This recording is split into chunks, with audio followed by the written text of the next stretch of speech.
திருவண்ணாமலை மாவட்ட விவசாயிகளுக்கு 10 கோடி மதிப்பில் 2188 கறவை மாடுகள் வாங்குவதற்கான கடன் வழங்கும் விழாவை தொடங்கி வைத்த தமிழ்நாடு பொதுப்பணி மற்றும் நெடுஞ்சாலைத்துறை அமைச்சர் ஏவவேலு திருவண்ணாமலை இந்தியன் வங்கி மண்டல அலுவலகத்தில் திருவண்ணாமலை மாவட்ட விவசாயிகளுக்கு கறவை மாடு கடன் வழங்கும் மாபெரும் விழா நடைபெற்றது.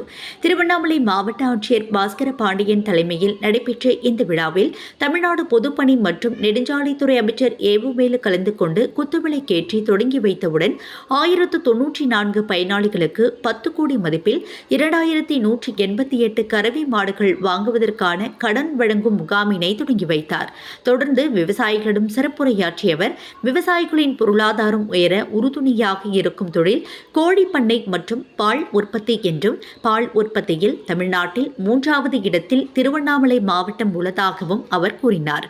குறிப்பாக திருவண்ணாமலை மாவட்டம் விவசாய மற்றும் கால்நடை அதிகம் நிறைந்த மாவட்டம் என்பதால் கால்நடை மருத்துவக் கல்லூரி அமைத்து தர தமிழ்நாடு முதல்வரிடம் கோரிக்கை வைத்துள்ளதாகவும் அவரும் அதற்கு இசை தெரிவித்து இருப்பதாகவும் கூறியவர், விரைவில் ஆணை கிடைக்கும் என்று எதிர்பார்ப்பில் உள்ளதாகவும் தெரிவித்தார். தொடர்ந்து சிறப்புரையாற்றிய அவர், கலைஞர் ஆட்சி காலத்தில்தான் திருவண்ணாமலை அடுத்த செங்கம் பகுதியில் 40 கோடி ரூபாய் மதிப்பீட்டில் ஆவின் பால் பவுடர் தொழிற்சாலை அமைக்கப்பட்டதாகவும், விவசாயிகளுக்கும் கால்நடைகளுக்கும் முக்கியத்துவம் தருகின்ற ஆட்சி கழக ஆட்சி என்றும், தமிழ்நாடு முதல்வர் விவசாயிகளுக்கும் கால்நடைகளுக்கும் பல்வேறு திட்டங்களை தொடர்ந்து அறிவித்து செயல்படுத்தி வருவதாகவும் பட்டியலிட்டு பேசினார்.